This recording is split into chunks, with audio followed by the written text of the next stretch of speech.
Are you stuck in the same old routine at work? Do you find yourself hitting a creative wall, unable to see beyond your current perspective?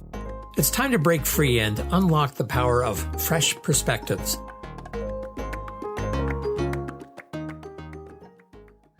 David Gouthro, Discover Fresh Perspectives. Today, we're going to do something a little bit different. I am going to turn over the hosting duties to Ronja Francoeur. And I'm just going to let you're in the driver's seat now. Ronja, go for it. Okay, David Gouthro, thank you so much for the opportunity. David and I met through his friend and colleague, Randall Craig, and I host and play interviewer on his podcast. And David and I were chatting, and he kindly invited me onto his podcast and said, "What are you passionate about?" And I said, "Right now, between you and me, I want to learn about David Gouthro and his amazing experience in his career as facilitator, and I would love to take the time to pick your brain." And you kindly offered me time, one-on-one to meet. And I said, in my business as coach, as a trainer, as a retreat facilitator, I'm all about sharing the learning. So rather than keep David all to myself, we decided we'd record this for everyone's benefit. And that's why we're here. Okay, I'm in your hands. Go for it. Okay, David, I am happy to be in the driver's seat, but I'm also sort of hoping that you as facilitator are going to meta Jedi master me and facilitate the best questions out of me that I didn't even know that I had. That's what I'm hoping is going to happen. Not a chance. You're on your own. We'll see how it goes. Okay, so I'm interviewing you as David as facilitator, but we're here on your podcast where you have been interviewing people. So I'm just curious, do you have any commentary or thoughts on the similarities or differences in your role as facilitator versus interviewer?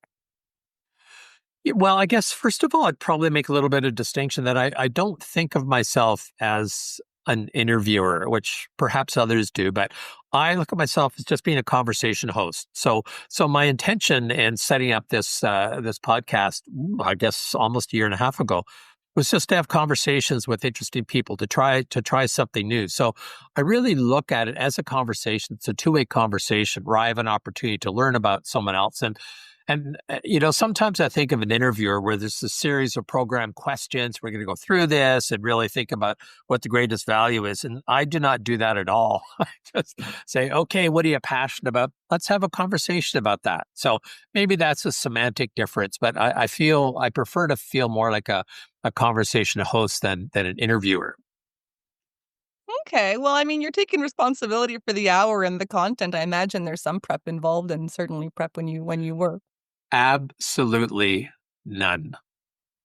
I start up the conversation. What are you passionate about today? And away we go. So I wanted to make this really simple. It's a cash out thing for me. It's not a revenue generator anyway. In fact, it's quite the opposite that, I pay for the hosting and the tools that I use. I don't have any sponsors. So, I did it mostly because I wanted to try something new. It's never too late to try something new and to do something that was enjoyable and that nourished my soul. And that's certainly been the case. So I keep it easy. I don't do any editing.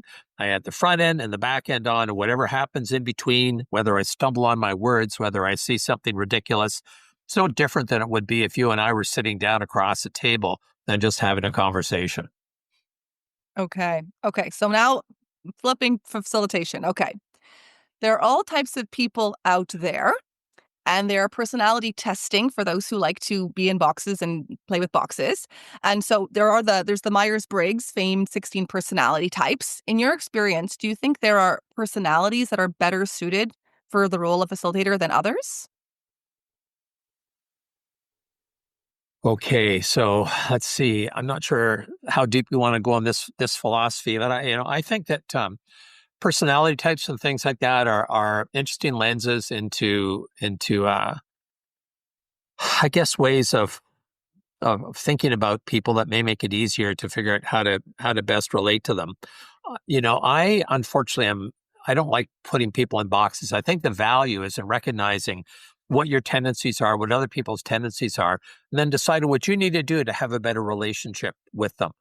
So I think in terms of the skills that one needs rather than the personality characteristics, I think the skills that you have to have are things, and I'm not sure it's even considered a skill, but genuine curiosity, that, a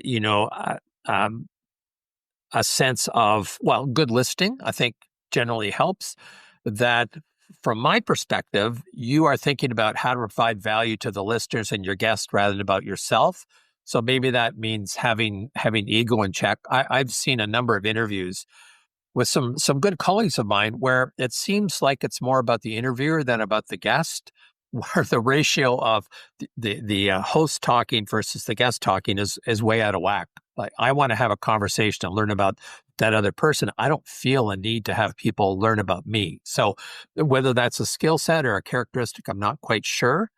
I think somebody who is reasonably articulate so that people can understand what you're saying, that yeah, I think so caring about people, being curious, being a good listener, and a willingness to deal with whatever comes up.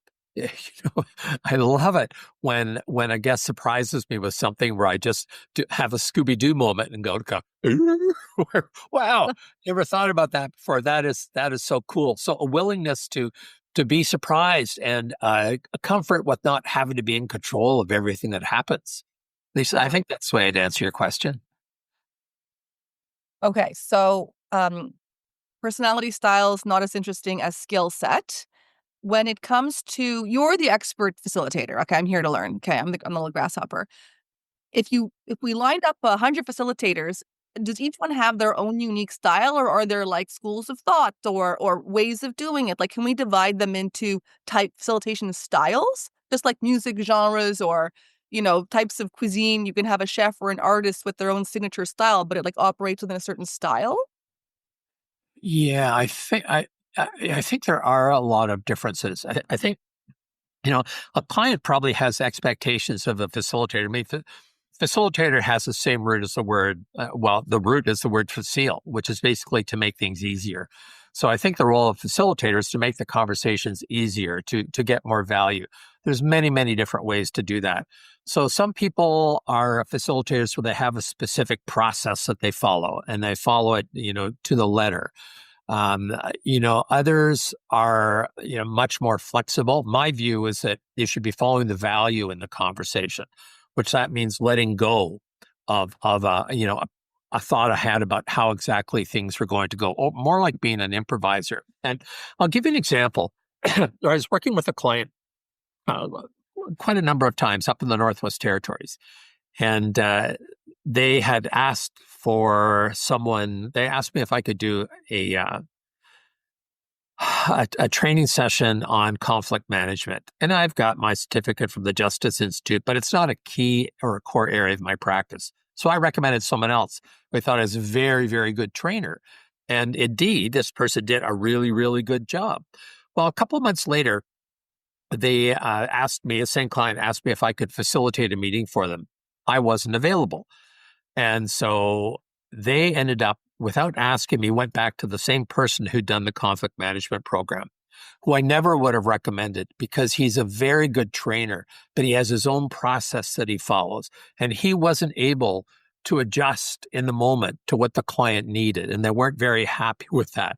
And unfortunately, they were going to take that out on me, right? Because I'd recommended him, until I pointed out that I actually hadn't recommended him for that type of work. So, I think there's some that are very good at following a process. There's a lot of large consulting companies, not to throw anyone under the bus, but they tend to have their process. And this is the way, if you're going to work with us, this is the process. I don't have that. My approach, and the approach of many of my colleagues, is what needs to be done. Let's back up from that and find a process that will get us there.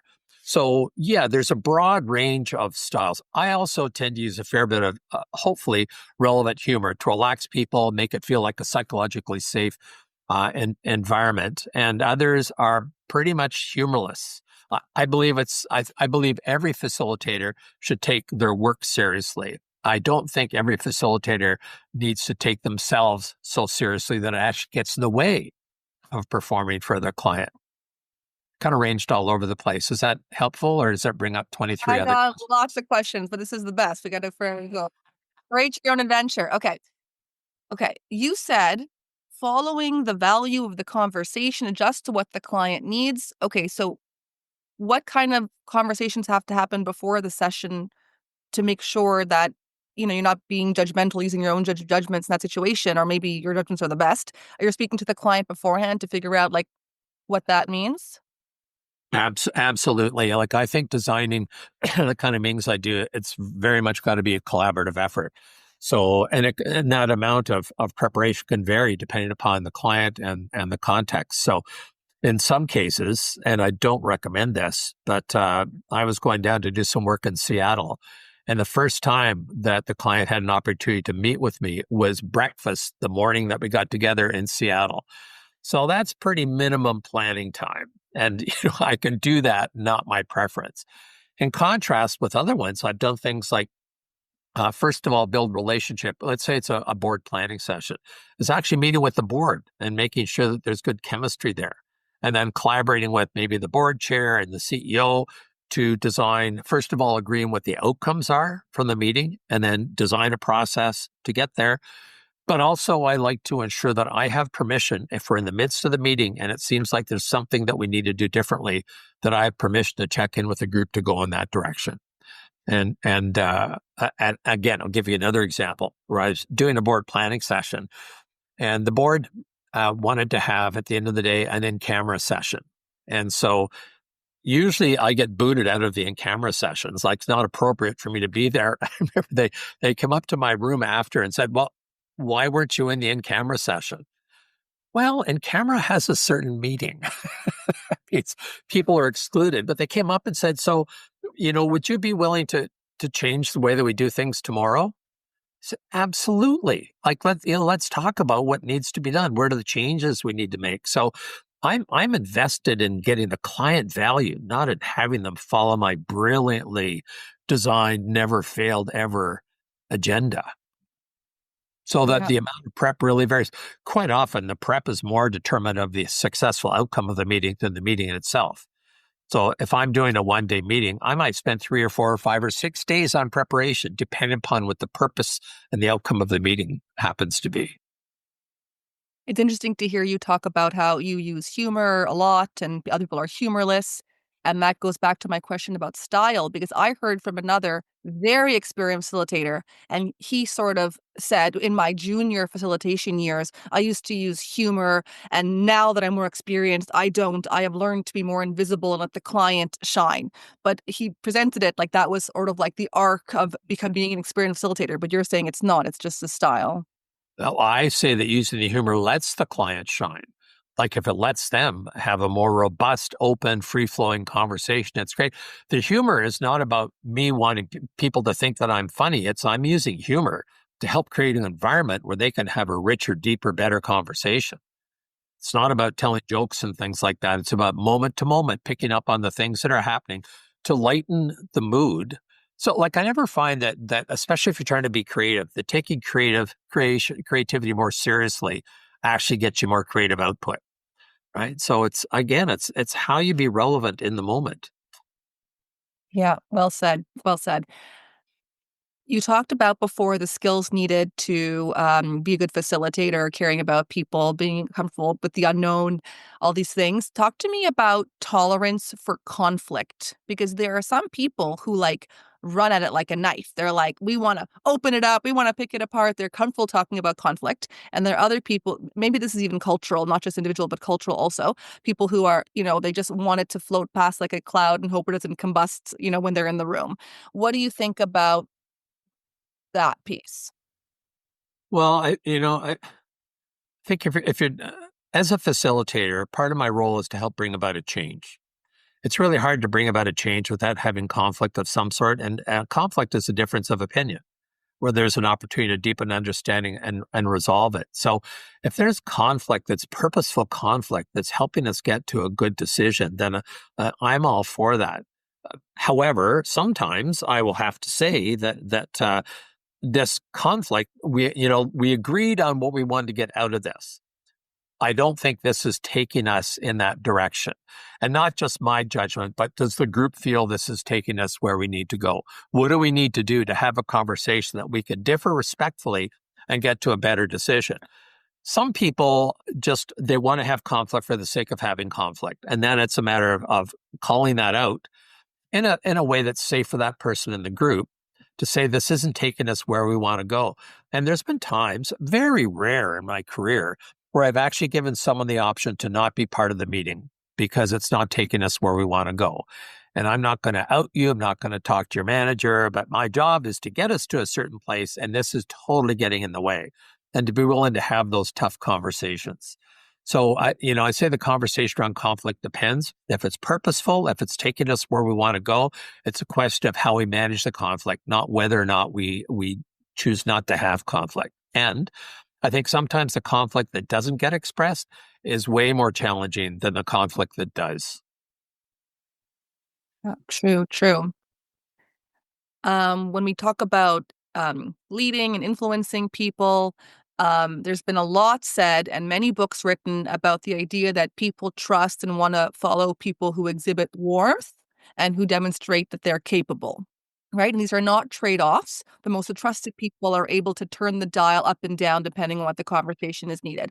As facilitator, is there a certain dial level that you start with? Is there a certain, how do you play with that? So, I'll always start out by there's a general phrase these days that says connection before content. So getting people connected with each other before you dive into content. So I'm a big believer in that. Let's create an environment that makes it okay to have the conversations we need to have. And then sometimes get the group to say this is the way we want to live in our particular meeting. We want to do that. And you know what? I'm realizing I totally missed the second part of your question. So if you could rephrase No it. problem. My There, my question's mind went over there. Come back here. Come No, back. you're doing great. Getting you back, David. My question was in terms of using warmth or getting ability, is it space? Obviously, situations are different, but is there when you wear your hat as facilitator versus consultant versus, the different roles that you play, how do those dials play in as facilitator? Well, I'd say the same. It's like what needs to be turned up or down. I always focus on the value. Like I talk about that my role is to provide value to my client, to be flexible in terms of how we get there, and to do that in an environment that makes people safe and comfortable to participate. So, the dials I'm looking at are people feeling safe? If they're not feeling safe, what do we need to do to address that and together work on that? Because it's going to get in the way of the content. I think that chemistry is really important, and I recommend that to my clients. That if your board is going to be involved in the decision, let's meet first as part of the decision making process to engage me or not, to get a sense if they're going to like the chemistry. If they want someone who's very much buttoned down by the and wearing a jacket, tie, and all that kind of stuff, I can't do my best work in that environment. I want to be able to be myself and let them see who I am and how I am. And if they like that, then we'll work great together. But I think that compatibility with the style of facilitator is very important. So, and I'd say that ties into the comfort. Are they going to be comfortable in my competence and my style? Because if not, I'm fighting that for the entire meeting, and I'm just not interested in doing that kind of work. And the clients usually would not use me a second time. I want them to be so happy and thrilled that they say, "Hey, we'd like you back here again." Yeah, that's the dream.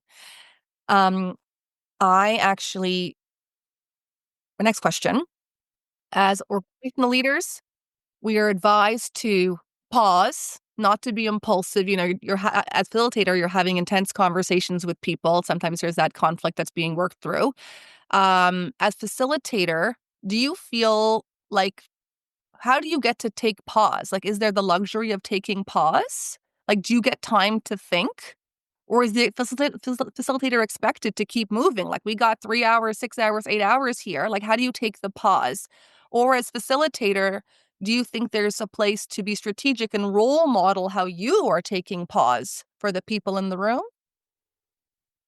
I'd say yes to a number of those possibilities. So one, if I need a pause, I'll say it. Like I'm totally transparent. I am a little confused here. I've heard this and this and this, and I need to figure out, what we can do to make sure we can move on in a productive way. Could we just take a 15-minute break or something like that? So I'll ask for it. In some cases, and in fact, in all cases, I'll give the group the opportunity to say, if you need time for a pause, please let me know, because I'm not always the best one to know when that's required. So give me a visual signal, give me a verbal signal, somehow let me know that we need to take a pause. I've done things with some groups where it used to be more common for people to be smokers. usually the smokers are the ones that get fidgety first. So I've made them the official break caller. So I have this little squeezy kind of thing that when you squeeze it, its head pops up and its eyes pop out. Said, so if you're feeling that need, just squeeze that and I'll take a check and to see if that's a good time for everybody else. So I'd rather have them feel that they have some influence over what happens rather than just driving it through because we've got 5 more agenda items before our official break.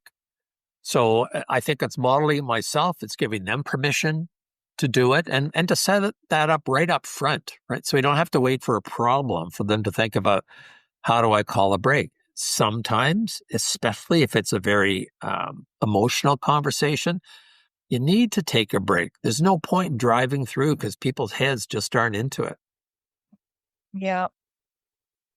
As facilitator, you have all kinds of tricks up your sleeve. When you and I chatted about us doing this podcast episode together, one of the things you shared with me is using a shared sign language with the group. You here just gestured timeout, or you gestured, there's a peak in the car. We're not going to get better than this, or make a bridge. Our audience can't see us, but feel free to book a call with us. We're happy with David. He'll share with you his techniques.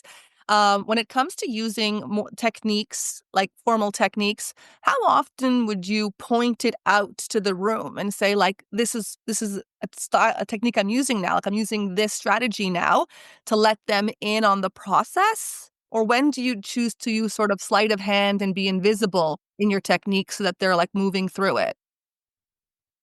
I think I'd want to be invisible, Ronja, because it's not about me and me showing how smart I am and how I use all these techniques. It's like I said, what do I need to do to make this conversation easy and productive? If someone asked, like, if I'm doing something intentional, I want to let people know why I'm doing it. So I'm going to take a break now, but I don't want to be perceived as, let me as a facilitator teach you all these facilitator things so you can be a better human being. Would never do that. But I might say, so here's what I'm suggesting here and here's why. But it's all in service of the group and what their needs are. So yeah, if I was teaching facilitation, that would be one thing. But when I'm facilitating, I don't see my role as being a teacher of good processes unless that's why they hired me. Hmm. I'm just reflecting on my own experience. If I'm being coached to a client, I'm very much, um, trying to help them get to a certain a moment, and I'm trying to. I jokingly call it like hypnosis. Like you're trying to where they need to go. As a trainer, very often when I'm in the room, I see myself very much as role model. And sometimes I will point to something I'm doing as a way to say, you can do this too. Like this is something you can become self-aware, more conscious of. That's sort of where the question came from. I would see that as a trainer for sure, as a facilitator. For me, it's all about the outcome. I suspect if I felt, no, again, it would come back. If what I was facilitating was how to be more effective as a team, that might be different because then I am trying to help them learn some tools to do that. But generally, if I'm doing something like a strategic planning session, the expectation is of the group is that I'm not going to be teaching them something or teaching techniques. It's all about what the outcome of the meeting is. So I think it depends. I'm very clear when I'm a facilitator versus a trainer versus a keynote speaker and things like that, because I think the roles are different and the expectations of me are different. Like if I'm hosting a town hall, for example, part of that is ensuring that everyone feels engaged in that town hall and there's processes that do that. That's about keeping things moving.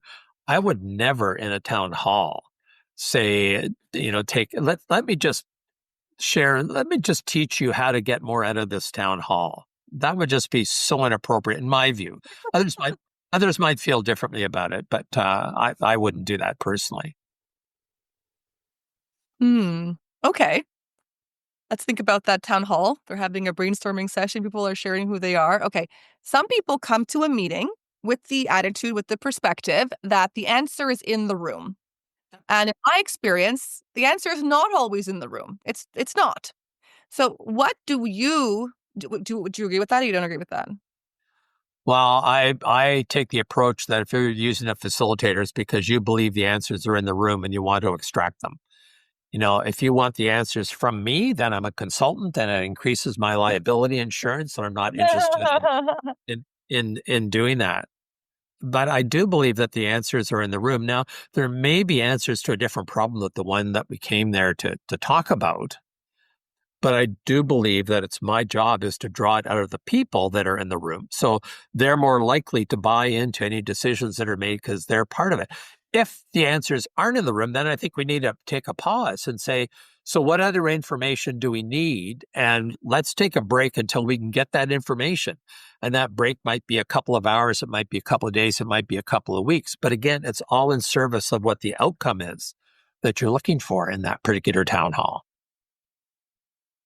Okay, I think there's a lot of wisdom here, but what's jumping out at me is this idea of, like, for example, AI, and nobody is right now upskilled. It's not going to be a matter of a few weeks or a month to get everybody comfortable and getting this embedded. And every conversation now we're having with clients, it feels like there's this like black box, like we're trying to upskill them, we'll upskill ourselves, we'll make informed decisions. Like, how can it be that the answer is always in the room if there's like skill gaps? Well, again, it depends on what the purpose of the meeting is. And where you need the information, you should think about that in advance. If it's going to be that you need information, people need to be, more based in AI or the danger of AI or things like that, then you do that in advance. I mean, you should know that in the meeting with the client, whether that's required or not. And if it isn't in the room, then the people in the room are at least taking ownership for who do we have to go to outside the room. So they still own that. Hmm. Okay. In your experience as facilitator, should facilitator work alone, the lone work facilitator, or is there room for having two or whatever combination? Like, would that yield improved or different results? Okay, big question. I think it depends. I I am a strong advocate of having more than one facilitator. Uh, Sometimes it's hard to get a client to want to pay for that. If you're doing something online facilitation, it's really helpful to have someone else there that's helping out with the technology and following the chat and things like that. If it's in person, my preference would always be to work with someone of a different gender and a different age and a different perspective than me, because he or she would pick up on different things that I do. And when you're in the room, if you're facilitating a group of, and I've done this with a group of like 600 or 700 people, you cannot pay attention to everything that's going on in the room. So to have someone else that can observe that, but that you're an equal with, like, I don't want to work with a co-facilitator where they feel that I'm better than they are because I've had more experience or things like that. That would be a disaster. I want to come in feeling that someone is a psychological, a skillful equal with me. So we truly are. We have a very healthy collaboration. So, I love to have a co-facilitator, and you could justify it if you have a bigger group, but having someone that you're compatible with, I think, is really important. So if you are going to have a co-facilitator, spend a lot of time making sure that you have not necessarily the same values, but compatible values. So there's no surprises on stage. When I've done a number of events at the Canadian Association of Professional Speakers at their conferences, I've quite often had a co-facilitator, and I absolutely love it. Absolutely love it. It's interesting to hear you say this because this is exactly how Randall and I feel. And when he hired me a couple of years back, he said, "You have the same values as me. You're the different gender, different generation, different background, different city. You have the same approach with clients." Pardon me, but yeah, it's a really, really good mix. And what I find every time is that, they're not always clear why there's two, but at the end of the day, different people connect with him than with me, and they get much more value and more impact having two different styles. Anyway, it's interesting to hear you say the same experience as us. Yeah, big supporter of that. Um, One second here. Okay. I liked something you said earlier where you said you'll say, "Hold on a minute, let's take a pause here. Is this serving us? Is this going to want to go?" I wanted to talk about this idea of you helped me find the facilitator professional word for it, but the idea of putting words in people's mouths. I find when I work with people as clients, with the partnerships, when you're negotiating with them, talking with them, I like to think of it that there's sort of three levels going on here. There's what they tell you that they'll share with you. There's the things that they're aware of that they won't share with you. And then there are the things that they themselves just not aware of, right? They're not conscious of it. So when you're the facilitator, can you talk about some strategies that you use to help people become more in touch with those different layers and be open with them? Well, I think it's, by asking questions. So I hope I'm pretty good if something doesn't make sense to me to ask, because at some level, if we're having a conversation, you say something that doesn't make sense to me, I have to assume that it does make sense to you, and I just don't understand how. So I can ask a question about that, like help me understand. I like putting myself into a position of of having to understand what someone else is saying. It's different if you're coaching and your role is really about helping that person grow. If that happens as a consequence of facilitation, that's a bonus. It's certainly not purposeful. So I don't see that as my role to help that person see deeply inside themselves, unless it's a one-on-one conversation, which is a little bit different. But I think a lot of it is if I'm feeling curious, then I'll ask, help me understand, or I don't get it. I comfortable. I have my daughter's 25 years old, and I know one of the questions that never works is why, and ask her why she did or said something. I'll try so help me understand and put my position lower to her relative to her. So I need to understand, as opposed to I'm better than you. I have more power. I have more of the hierarchy. Tell me why you're doing this, which can be perceived and sure is as a threat. So help me understand. I don't get it. Like I've heard this a couple of times and I still don't understand. I'm sorry for being so thick here, but what am I missing? What do I need to know for this to make sense? So I think it may help them discover those three different levels themselves, but my purpose isn't to help them grow in that situation. It's to help us have a conversation in service of what the intended intent or outcome is. I love the sensitivity here that you're sharing, not to say why, because it makes people feel defensive and you're the judge. I say this to everybody, to my kids, to everybody. Don't ask W questions. Don't say, what'd you do today? Say, tell me about your day. Not who did you see? Did you run into anyone interesting? It just completely changes the tone of the conversation. You can feel it, right? Um, I'm hearing you're telling me, you're being curious. Tell me more, explain that, I don't understand that.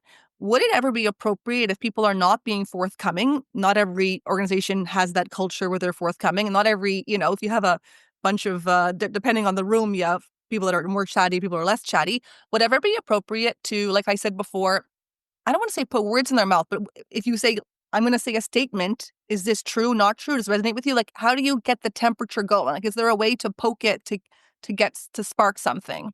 Sure. Well, and again, a lot of it comes from curiosity. I remember working with a client, again, in the Northwest Territories, and I noticed that every conversation after the president spoke, no one said anything. So I just said, I'm curious. Maybe it's just a coincidence, but I noticed that whenever he says something, that no one says anything, and so I'm thinking there could be a number of possibilities. So I'd like to present choices out there instead of putting people on the spot. So one is that he captured it so brilliantly, there's nothing else to say.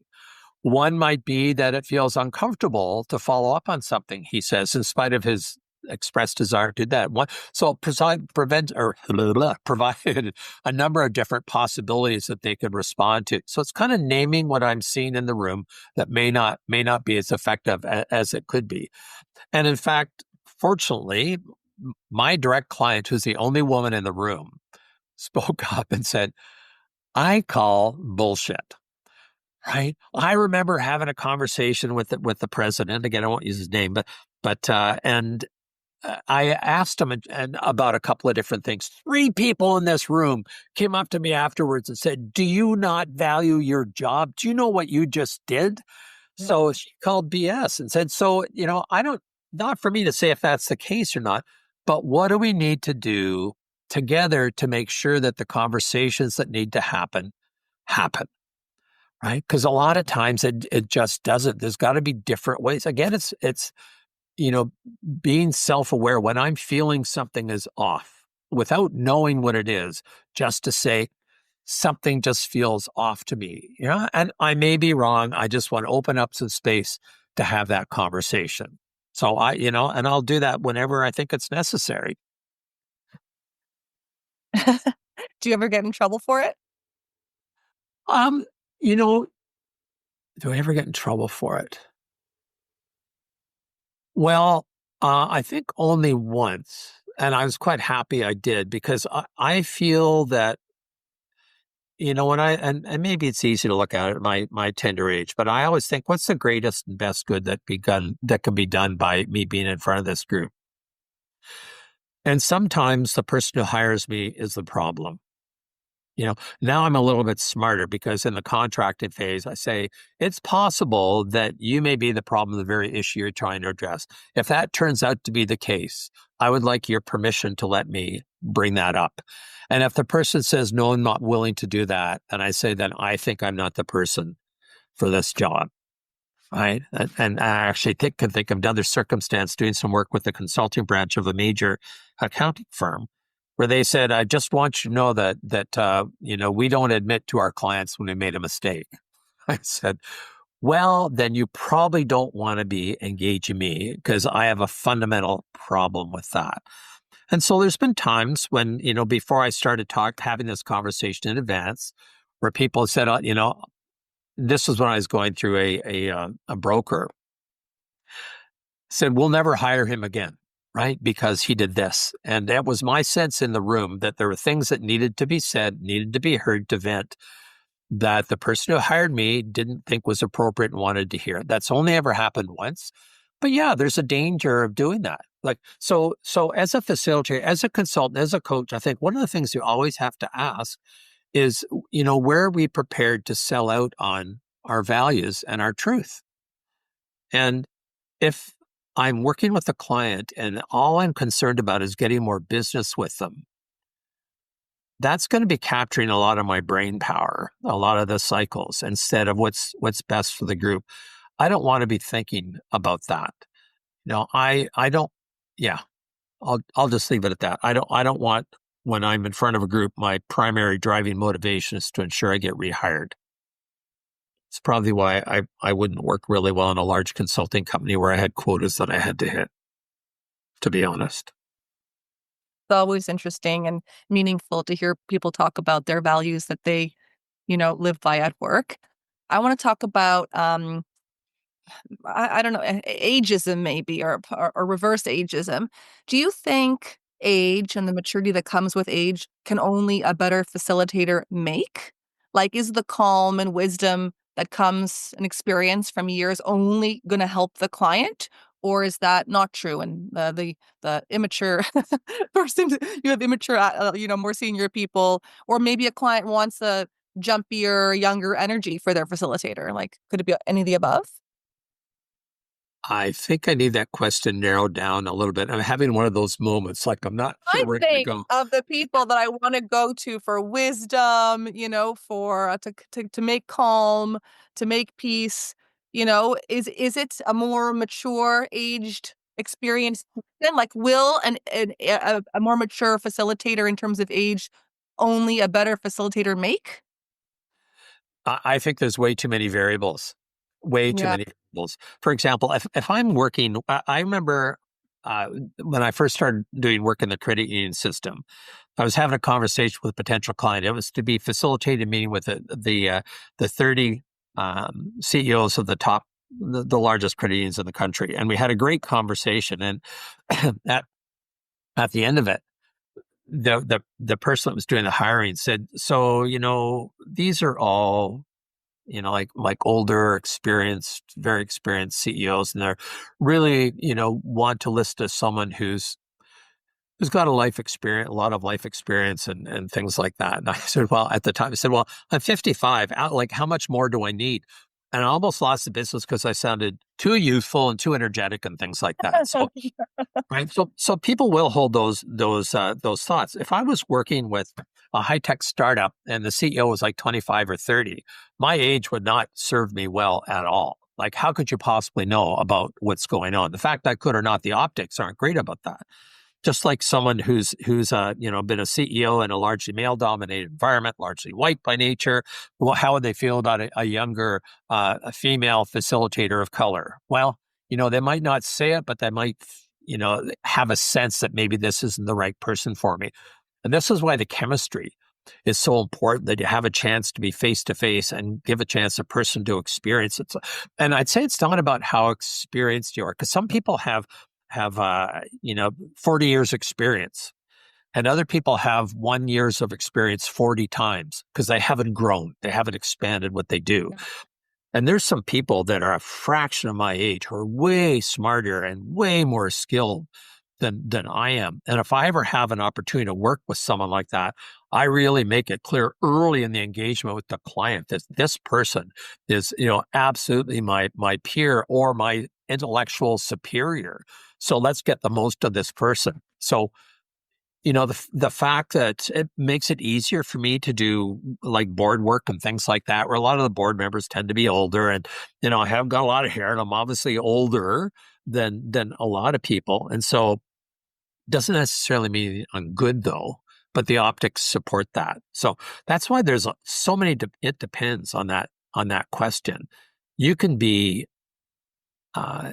inexperienced, but incredibly wise and skillful, right? And you can have someone who's got a lot of experience and they've just been lucky and they're great at marketing, but they're a flippin' idiot. You don't want to put them in front of anyone whose opinions you actually value. So not a crisp answer to your question. That's sort of what occurred to me when you asked it. No, it's very helpful. Thank you. Okay. Teams will have Mr. David Gouthro at a facilitated retreat or a meeting, and they come to a meeting of the minds. They have their aha moments. They see their commitments before them, and they want to move in a different direction. And then what happens afterwards? Like, you go back to the office, back to the same old, same old. Do you have built into your process, like, any sort of ways to create reinforcements to their commitments? Like, how do you help create accountability, or is that's not included in the fee? Well, again, I think my standard response to any question you ask is going to be, it depends. So, typically when I get hired, it's for an event, like for 1 day or 2 day or 3 day planning session or things like that.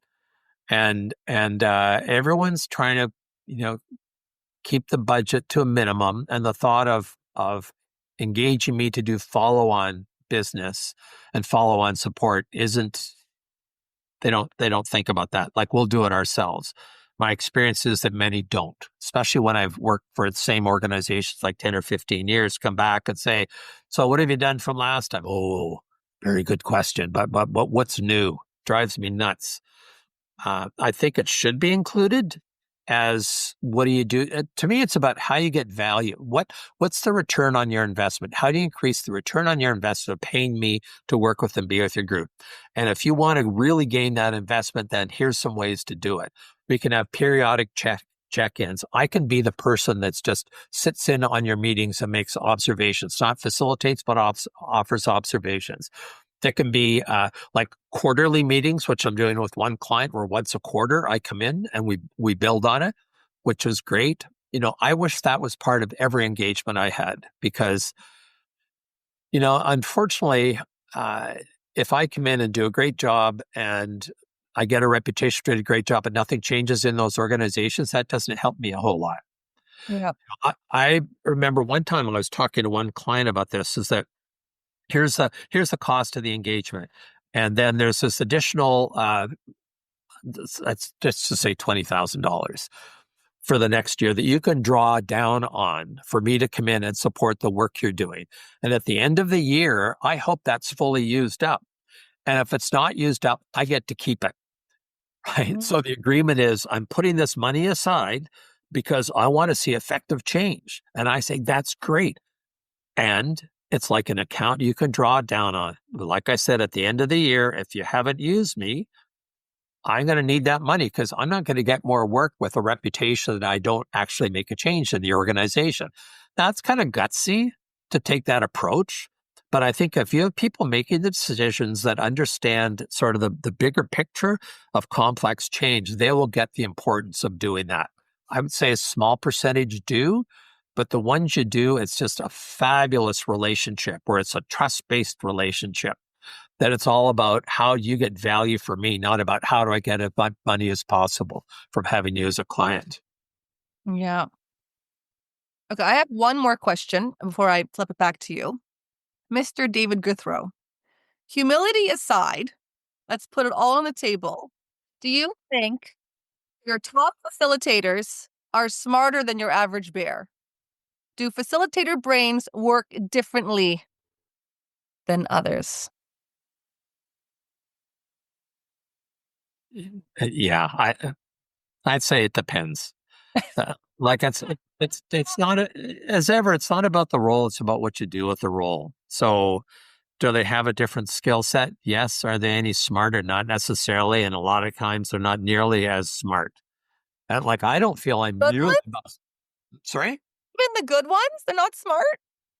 Well, it depends what you mean by good one. If you mean good financially, that's one thing. If you mean someone that's really effective, may not make a lot of money, but their clients love them because they do good work, that's something quite different. So, like I said, it's a whole lot of depends. And I would never, ever want to hold myself out as smarter than someone. What I like to be able to do is to help someone access the smarts that everyone else has. It's more about them. It truly is not about me. And would I have said the same thing 20 or 30 years ago? Maybe not. But now I truly believe that I want to be of service. Right. So maybe that's a cop out, but I certainly don't think that good facilitators are smarter. They might have different skills that someone else has. I don't think that makes them smarter. Sorry. Well, David, it looks like we didn't just get to interview David, the facilitator. We got to meet David, the man, and the values he lives by. Well, Ronja, thank you so much for recommending this. No one ever recommended this before. I thought, that's really unique. Yeah, let's go over it. So let's see what happens. So I'd like to thank you for having the courage to suggest it and your willingness to do this and be with me here today. Yeah, well, we got to know you a bit and me too, because I always rewrite it no matter how it comes out. I'm like, I want to do it differently. So this was very much my style also. So thank you for the opportunity and for all the information. My pleasure. And so, David Gouthro, discover fresh perspectives. Come on back next week. I don't know what the different perspectives are going to be, but I can guarantee there will be some. Thank you so very much. See you or you won't see me, but you may hear me next week. Subscribe now because on Fresh Perspectives, every episode is an opportunity to explore new horizons and redefine what's achievable.